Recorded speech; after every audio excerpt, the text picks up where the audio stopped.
Hello future IITians and NITians. तो 21 जनवरी की दोनों शिफ्ट कंक्लूड हो चुकी। तो आज अपन इसी पे बात करेंगे कि दोनों शिफ्ट में कैसा सिनेरियो रहा, कितनी चीज़ें बदली और अपने को अपनी शिफ्ट के लिए क्या क्या चीज़ों को वॉच आउट करना है। तो सबसे पहले अगर अपन फर्स्ट शिफ्ट से बात करें तो उसमें केमिस्ट्री थोड़ी भयानक आ गई थी। वहाँ पे स्टेटमेंट टाइप के भी क्वेश्चन थे। एक तो 7 स्टेटमेंट टाइप का क्वेश्चन था जो कि काफ़ी प्रॉब्लमेटिक सिनेरियो क्रिएट कर दिया था। वहीं पे फिजिक्स की बात करें तो नॉर्मल जैसे पीवाईक्यू बेस्ड टाइप के क्वेश्चंस पिछले 2-3 साल का ट्रेंड है वैसे ही क्वेश्चन देखने को मिले।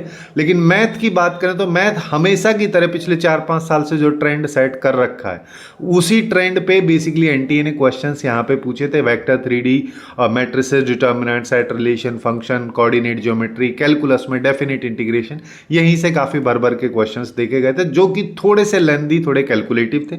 लेकिन सेकेंड शिफ्ट में काफ़ी सिनेरियो बदल गया मैथ के पर्सपेक्टिव में, जहां पे क्वेश्चंस थोड़े से हार्डर साइड में आने लगे, थोड़े से लेंदी आने लगे। लेंदी इन द सेंस कि एक क्वेश्चन में कोई आउटपुट दे दिया है, फिर बोला है कोई भी एक मिसिंग वैल्यू है, उस मिसिंग वैल्यू को निकालना है, फिर जाके उसका यूज सेकंड स्टेटमेंट में करना है, फिर लास्ट में उन सब की हेल्प से थर्ड वाला जो फाइनल आउटपुट है वो अपने को निकालना है। ऐसे क्वेश्चन जनरली मैट्रिसेस, डिटर्मिनेंट वगैरह में भी काफ़ी देखने को मिलते हैं। ऐसे क्वेश्चंस फॉर्मुलेट यहाँ पे किए गए थे जिसकी वजह से मैथ वाला सेक्शन थोड़ा लेंदी, कॉम्प्लिकेटेड और कैलकुलेटिव टाइप का हो गया, काफ़ी टाइम कंज्यूमिंग भी हो गया। वैसे अगर ओवरऑल देखा जाए तो यहाँ पे वेटेज में कोई चेंज नहीं आया, जैसा पहले चलता आ रहा था लगभग लगभग वैसा ही सीन है।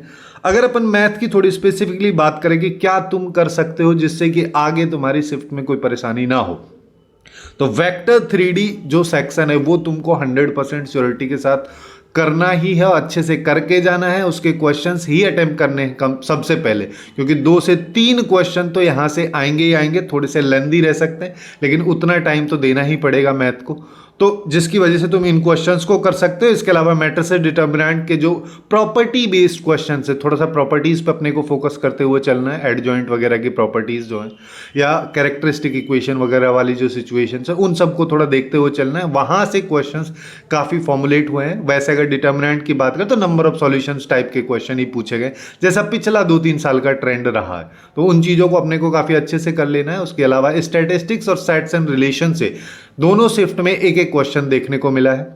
वहीं पे कोऑर्डिनेट ज्योमेट्री की अगर अपन बात करें तो स्ट्रेट लाइन से थोड़ा सा अभी शिफ्ट हट रहा है, सर्किल के कुछ क्वेश्चन देखे गए और पैराबोला और एलिप्स का एक क्वेश्चन आया था, हाइपरबोला वगैरह के भी क्वेश्चंस देखने को मिले, जहां पे टेंजेंट वगैरह का भी एक ऐसा सिनेरियो देखने को मिला कि टेंजेंट वगैरह की इक्वेशन वहां पे यूज हो रही है।